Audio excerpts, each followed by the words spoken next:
brave souls got your back. Ta-da! Alright, I'm going to introduce this next person. For those of you who are new, this is what we do every month. We have this open mic, we have a conversation with Lady Basco. I invite a friend of mine to come and talk to me for a little bit in the middle of the open mic, and then we continue the open mic. This particular person is a host.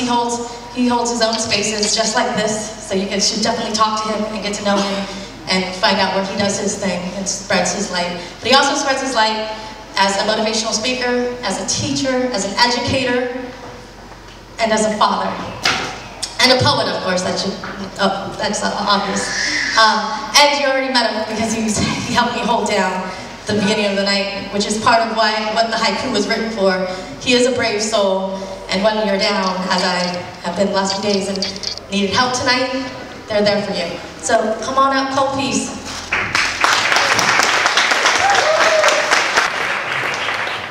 Like Stickman, I had to get back on my regiment to make sure that my rhetoric was as powerful as the faith of a devout Jesuit, but accurate and precise like the pyramid's measurements. And even though this gift is heaven sent, I practice it before I share it. So I don't get up on stage and do that wax spit, that one fish, two fish, red fish, blue fish spit. Todavía conmigo te mirón. Soy un pinche cabrón con estas palabras and my flow harder than cold lava. Gina Languni, Baridikipande mi nombre. Pedazo de frío, and you don't know that you would rather tickle a tiger in his booty hole with a feather than to mess with me. And I know you're used to seeing this side of a cold piece, but somebody messed around and said I wasn't a cold piece. So no matter if it's Spanish, Swahili, or English, I'm an abominable beast. Mind sharper than the crease, heart colder than the deceased, and anybody can catch it. It's like a disease. See, I'm colder than the toes of a barefoot Eskimo inside of an igloo. I'm the reason why the dinosaurs ain't here kicking with you. Yeah, I chilled them too. And I speak with a chip on my shoulder, and I thought I told you that I'm colder than the Arctic.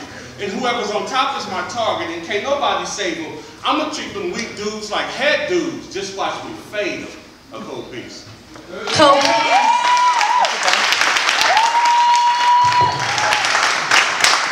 That is the mic switch, and I don't like to perform like that, but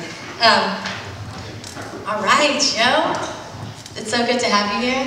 It's good to be here. Thank you for wearing the shirt. Yeah. Showed off to the people.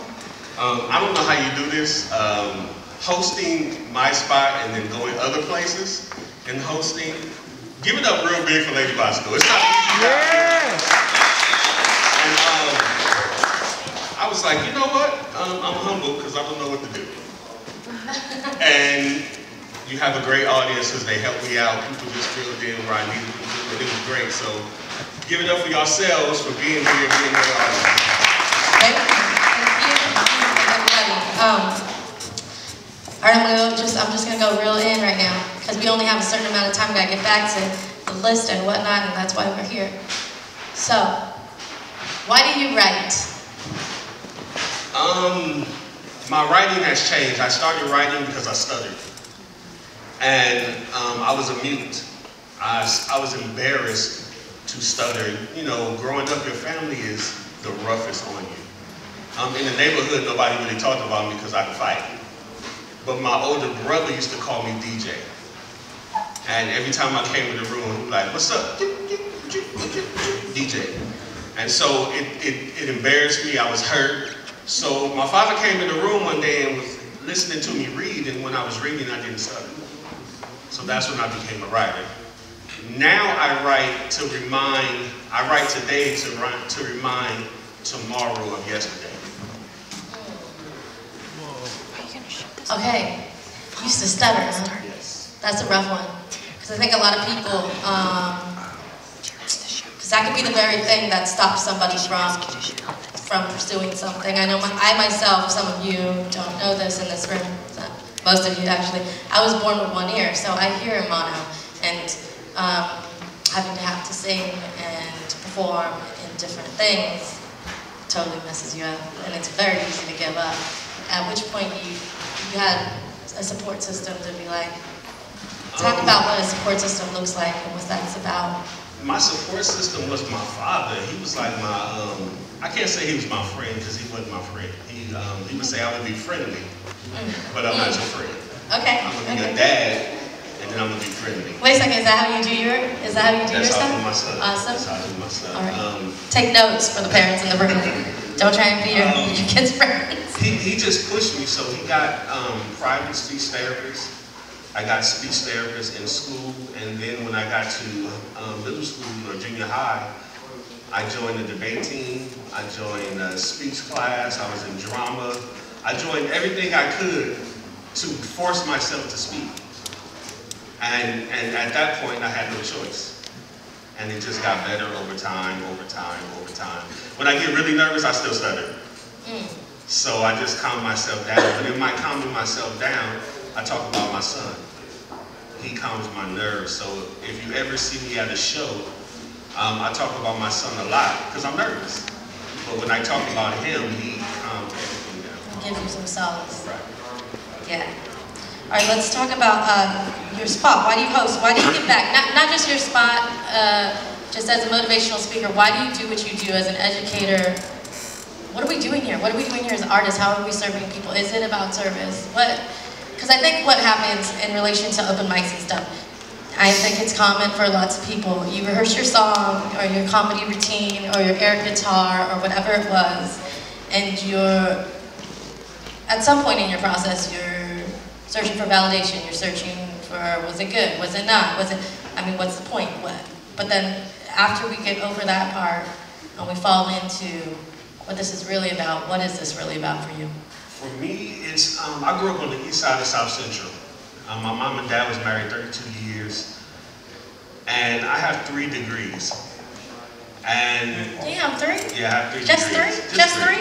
Yeah. And it's to show people that came where I came from that they can do.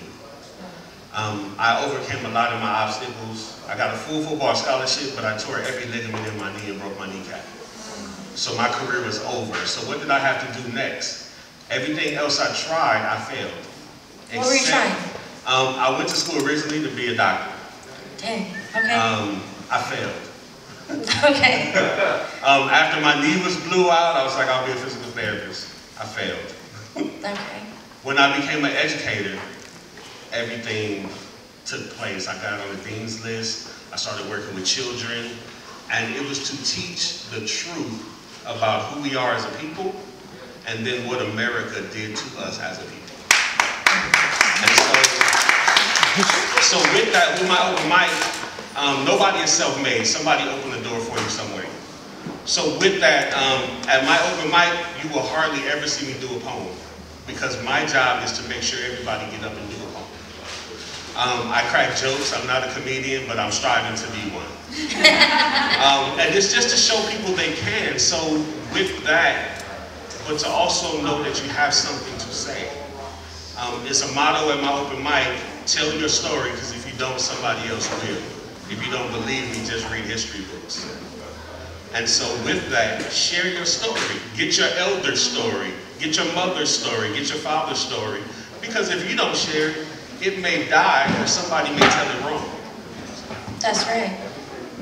I think that's interesting. I think that is something to be aware of when you come into a room or a stage or just Rite Aid, that you walk in that place, in that space with your whole tribe on your shoulders. You're representing that right now.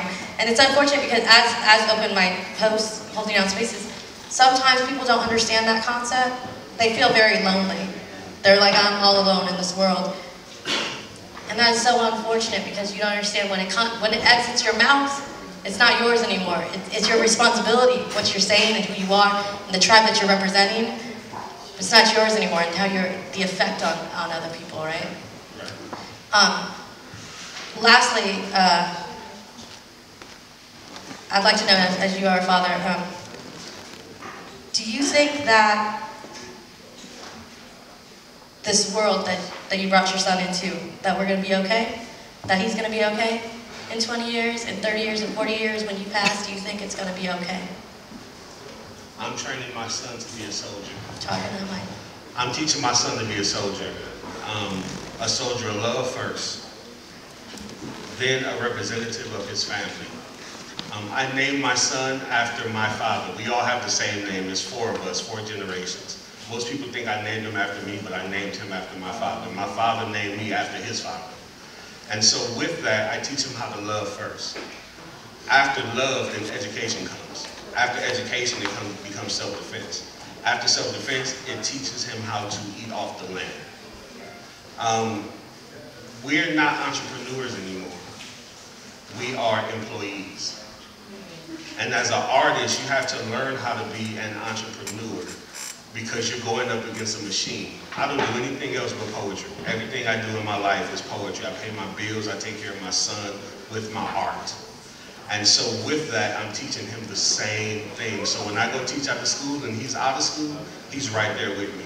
If I'm downtown at the rescue mission feeding the homeless, he's right there with me. So with that, we have to teach compassion. An elder once told me we fell out of love with one another. And that's why this world is the way it is today. Once we start loving one another, then the world will be different. It's only one race, and that's the human race with a bunch of different cultures. And with that, you love yourself first, because if you don't love yourself first, you can't love anybody else. And that's what I'm teaching my son. So if other people teach their children that, then the world would be better. Because it's more love than hate in the world. The love just gets overshadowed by hate. But love is the strongest vibrations ever in the world. Good. Well, cheers to keeping that up. Bring us out from that's a cold piece, y'all. A cold piece.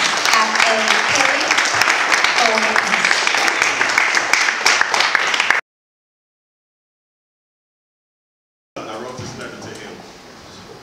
A haiku first about him. He gets his way when he says this: Daddy, you're the best. My greatest accomplishment, nothing else matters. Dear C4, in 11 years and 9 days, you'll be 17. Graduating high school and well-versed on the rules of this game called life. Practice now, get your ritual down on how you have to roll the dice. You will always have to get double so you can shoot up the ladder. See, America ain't no candy land for an African. This field has cavities filled with casualties, so be careful, because trouble will always try to find you. Each trivial pursuit is crazy. They want to get you solitary, you are part of the universe.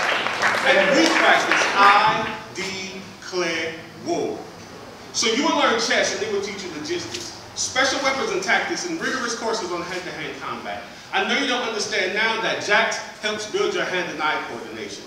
In this war, someone may get wounded, so it's a must that you learn to be precise with whom tweezers for an operation. Concentration is a necessity. Heads down, thumbs up allows you to feel energy. You risk your divinity not knowing who your ancestors are. See, they set the bar. I will not leave you in limbo.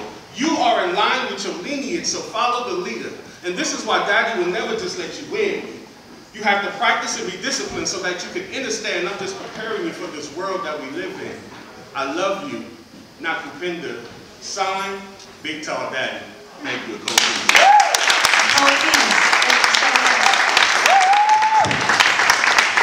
I host an open mic every Thursday in Inglewood. I have cards right here.